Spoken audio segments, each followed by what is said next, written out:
আসসালামু আলাইকুম প্রিয় স্বপ্নবাজ ভর্তি যোদ্ধারা। দেখো, বি ইউনিটের দ্বিতীয় শিফটের প্রশ্ন এত সোজা হয়েছে, স্টুডেন্টরা পরীক্ষার হল থেকে বের হয়েই তারা খুশিতে কান্না করে ফেলছে যে জগন্নাথ বিশ্ববিদ্যালয়ের বি ইউনিটে তাদের একটা সিট নিশ্চিত করতে পারবে। তাদের কোশ্চেনটা খুব সহজ হয়েছে এবং স্ট্যান্ডার্ড হয়েছে, আমি আলোচনা করব। এবং তোমরা যারা অন্যান্য ইউনিটে ভর্তি পরীক্ষা দেবে অবশ্যই তোমাদের জানতে হবে যে তোমাদের প্রিভিয়াস ইউনিটের প্রশ্নগুলো কেমন হয়েছে, ঠিক আছে? আচ্ছা, আমরা রিটেন এবং এমসিকিউ দুটো নিয়েই আলোচনা করব। একটু দেখো, জগন্নাথ বিশ্ববিদ্যালয়ের বি ইউনিট দ্বিতীয় শিফট ইংরেজি অংশ নিয়ে আলোচনা করব। দেখো, এখানে 8টা প্রশ্ন ছিল, প্রত্যেকটা প্রশ্নের মান হচ্ছে 1 করে এবং নেগেটিভ মার্কিং নেই। প্রথমে read the passage below and answer the question 1 to 4, মানে 1 থেকে 4 নম্বর প্রশ্ন পর্যন্ত অ্যান্সার করতে হবে তোমার এই প্যাসেজ পড়ে। এই যে প্যাসেজটা আমি দিয়ে দিয়েছি, তোমরা স্ক্রিনশট নিয়ে অথবা ভিডিও পজ করে তোমরা প্যাসেজটা পড়ে তোমরা যা বুঝবে তারপরে 4 নম্বর প্রশ্ন পর্যন্ত সবটুকুতেই তোমরা করবে, অ্যান্সার করবে। এবং যারা তোমরা এটা দেখছো, এখন সলভ ক্লাসটা দেখছো, তোমাদের কয়টা করে হয়েছে তোমরা অবশ্যই কমেন্টে আমাকে জানাবে, ঠিক আছে? 1 নম্বর প্রশ্নটা বলেছে, the main focus of the passage is, প্যাসেজের মেইন ফোকাসটা কি, মেইন বিষয়টা কি? সেটা হচ্ছে কালচার শক। কালচারাল অথবা কালচার শক মানে এই যে প্যাসেজের মধ্যে এই Caitlin flew from Chicago Illinois, মানে শিকাগো থেকে সে কোথায় গিয়েছে? মাদ্রিদে, স্পেনের মাদ্রিদে গিয়েছে মারিয়ার বাসায়, তার ফ্রেন্ডের বাসায়। এবং যাওয়ার পরে সেখানে অনেক কালচারাল অনেক কিছুই সে দেখেছে। দেখার পরে সেই বিষয়গুলো নিয়ে আলোচনা করা হচ্ছে। সো এইটা হচ্ছে ডি নাম্বার অ্যান্সার, ঠিক আছে? 2 নম্বর কোশ্চেনটা দেখো, in Caitlin's house it was quiet, এখানে শূন্য স্থান, to talk on politics while they had their dinner, যখন তারা রাতের খাবার খাচ্ছিল তখন তাদের বাসায় যে পলিটিক্যাল আলোচনা, রাতের খাবারের সময় পলিটিক্যাল আলোচনাটা কেমন হয়েছিল সেটা ইউজুয়াল ছিল। বলেছে কি, দেখো, ইউজুয়াল, আনইউজুয়াল, মেমোরেবল, ফ্যান্টাস্টিক। কী হবে? আমি এখানে আমি বের করে দেখাচ্ছি তোমাদের। দেখো, family sat on a table for hours, spoke loudly and they argued about politics, তারা লাউডলি অনেক জোরে জোরে এবং বিতর্ক করছিল কি নিয়ে?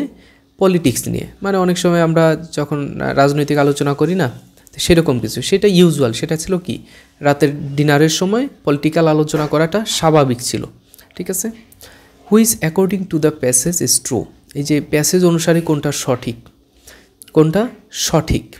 Catlin is not Maria's friend, Caitlin মারিয়ার ফ্রেন্ড নয়, এটা কি সঠিক? না, সঠিক হচ্ছে ক্যাটলিন এবং মারিয়া দুইজন friend. Catlin could understand the non verbal communication for the host, বলছে কি, ক্যাটলিন আন্ডারস্ট্যান্ড করতে পেরেছিল যে নন ভার্বাল অর্থাৎ গেস্টার পোস্টার অর্থাৎ অঙ্গভঙ্গির যেই ভাষাটা সেটা সে বুঝতে পারছিল। এটা মোটেও সঠিক নয়, কারণ ক্যাটলিন সেখানে গিয়ে সে এই যে দেখুন পরের প্রশ্নটাতে বলছে যে সে ওভারহেলমড বোধ করছিল, যার কারণে সে তাদের যে নন ভার্বাল যে কমিউনিকেশন সিস্টেম রয়েছে সেটা এই ক্যাটলিন বুঝতে পারছিল না, ঠিক আছে? সেই জন্য তার কেমন জানি অড লাগছিল, মানে তার স্বাভাবিক লাগছিল না। 3 নম্বর প্রশ্নের মধ্যে বলেছে, মারিয়া হেল্প ক্যাটলিন টু আন্ডারস্ট্যান্ড দিয়ার কালচার, মারিয়া তার ফ্রেন্ড ক্যাটলিনকে সাহায্য করেছিল তাদের কালচার বোঝার জন্য। এটা কি সঠিক? না, এটাও মিথ্যা, কারণ মারিয়া তাকে হেল্প করেনি, মারিয়া তার ফ্রেন্ডকে এটা বুঝতে সাহায্য করেনি। সো এটাও হবে না। এরপরে দেখো, ডি নাম্বারটাতে বলেছে, Catlin feels like leaving Maria's house. দেখো, এই যে আমি প্যাসেজের মধ্যে থেকেই ডিরেক্ট তোমাকে বের করে দিচ্ছি। দেখো, আচ্ছা, she felt overwhelmed by new custom, language and surroundings. তারপরে এইখানে বলছে যে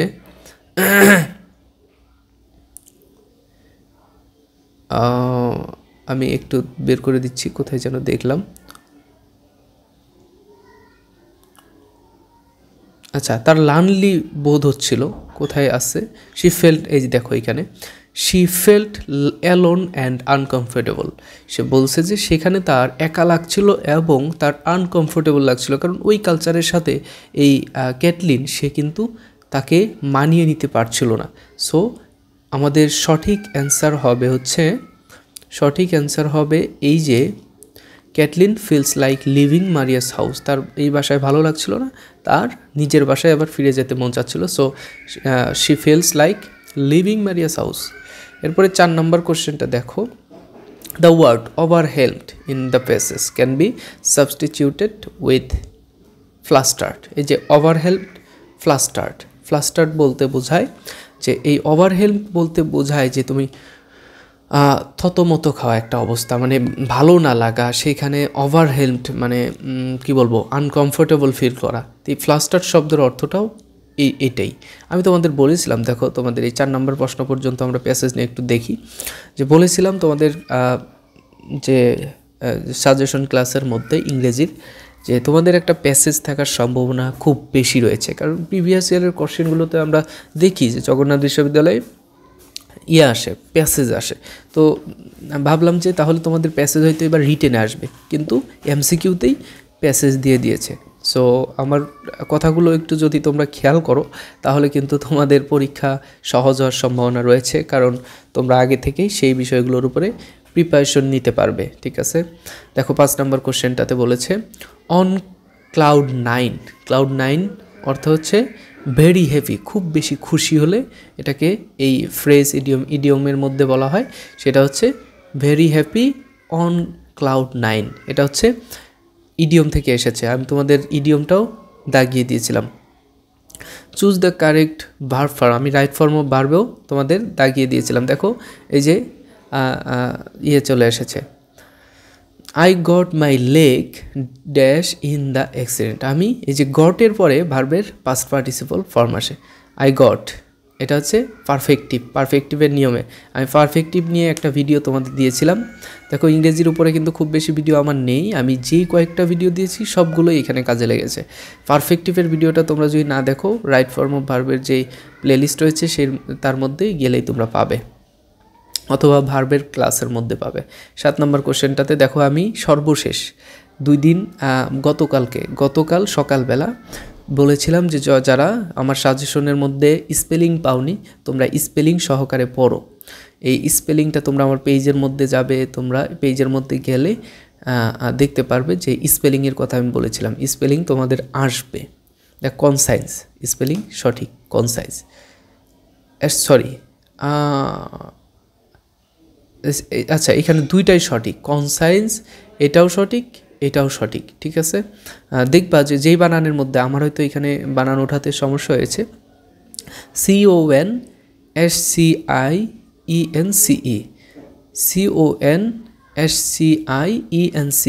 তোমরা এই বানানটা যে এখানে দুটো বানানই সঠিক রয়েছে, কোশ্চেনের মধ্যে হয়তো এখানে চেঞ্জ হতে পারে, যেটাতে এই বানানটা সঠিক রয়েছে সেটাই হবে CON, তারপরে সায়েন্স বানানটা। ঠিক আছে, আচ্ছা, which of the following is not an adverb, কোনটা অ্যাডভার্ব নয়? দেখো আমি অ্যাডভার্বের কথা বলেছিলাম খুব ভালোভাবে, যে পার্টস অফ স্পিচ পড়বে, এর মধ্যে থেকে কনজাংশন এবং অ্যাডভার্ব খুব বেশি করে পড়বে, এই দুইটা খুবই common parts of speech.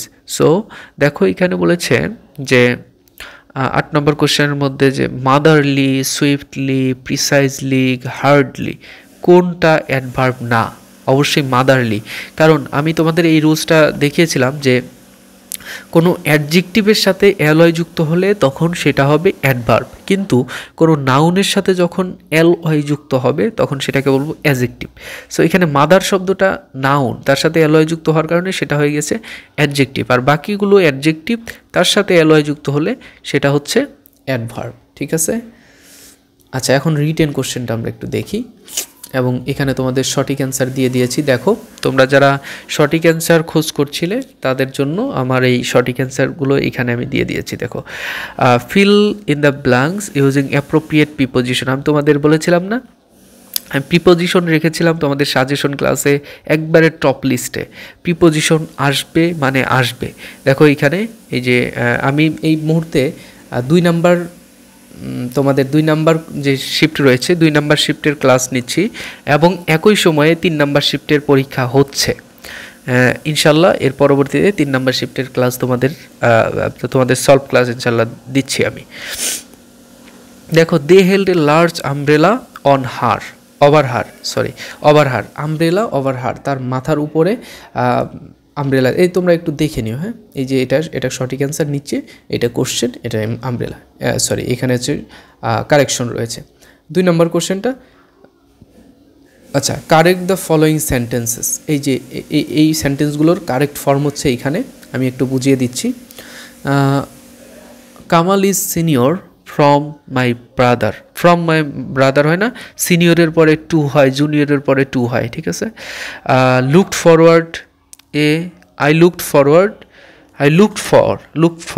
A good doctor before I meet you. আচ্ছা আই লুকড ফর, এই যে বিফোর আফটারের নিয়ম তোমাদের শিখিয়েছিলাম। দেখো বিফোর যদি হয়, এখানে কি বলেছে, I looked for a good doctor before I meet you, এখানে মিট হবে না, বিফোর আই মেট ইউ, ঠিক আছে। আচ্ছা তারপরে দেখো David refrained to take any drastic action. David refrained from হয়, টেক টু হয় না, ঠিক আছে, from taking any destruction action. তারপর হচ্ছে I passed by your office yesterday, যেহেতু অতীত নির্দেশক শব্দ রয়েছে সেহেতু পাস্ট ইনডিফিনিট টেন্স হবে, ঠিক আছে। এরপরে দেখো 3 নাম্বার কোশ্চেনটাতে ট্রান্সলেশনটা আমি এখানে দিয়ে দিয়েছি, খুব সহজ ট্রান্সলেশন এসেছে। আমি বলেছিলাম না যে ট্রান্সলেশন আসবে এবং কারেকশন আসবে, দেখো এই যে কারেকশন চলে এসেছে কোথায়। আর আমি প্রিপোজিশনের সাজেশন দিয়েছিলাম, প্রিপোজিশন এসেছে, কারেকশনের সাজেশন দিয়েছি, কারেকশন এসেছে। তারপর হচ্ছে তোমাদের বলেছিলাম যে ট্রান্সলেশন আসবে, হয়তো এমসিকিউতে নয়তো তোমার রিটেনে আসবে। এখানে আবার দেখো আমি বলেছিলাম যে শর্ট কোশ্চেন, তোমরা ইএফটি তোমাদের এইচএসসি ইংলিশ প্রথম পত্রের যে বই রয়েছে সেটা তোমরা ভালোভাবে পড়বে, তোমরা ভালোভাবে পড়েছো, ভালো পরীক্ষা দিয়েছো এবং আশা করব যে তোমরা জগন্নাথ বিশ্ববিদ্যালয়ে আসতে পারবে। এই যে সঠিক অ্যান্সারগুলো এগুলো যদি তোমরা দিয়ে থাকো তাহলে তো আলহামদুলিল্লাহ। এবং এইখানে তোমাদের যেগুলো হয়েছে তোমরা স্ক্রিনশট দিয়ে রাখতে পারো, অথবা সঠিক তোমরা ভিডিও পজ করে তোমাদের সঠিকগুলো দেখে নাও এবং আমাকে কমেন্টে জানাও যে কয়টা তোমাদের হয়েছে, তাহলে তোমাদেরকে আমি একটা কাটমার্ক দিয়ে দিতে পারবো যে এতর মধ্যে হলে তোমরা জগন্নাথ বিশ্ববিদ্যালয়ে চান্স পাবে, ঠিক আছে। 3য় শিফটের ইংরেজি অংশের সমাধান খুব শীঘ্রই নিয়ে আসছি ইনশাল্লাহ। পরবর্তী ভিডিওতে তোমরা দেখবে এবং তোমাদের নিজেদের জাজ করবে এবং সি ইউনিটের জন্য ভালোভাবে প্রিপারেশন নিতে পারবে, ঠিক আছে। তো আজকে এই পর্যন্তই, পরবর্তীতে আবার দেখা হচ্ছে, সে পর্যন্ত ভালো থেকো, সুস্থ থেকো, আল্লাহ হাফেজ, আসসালামু আলাইকুম।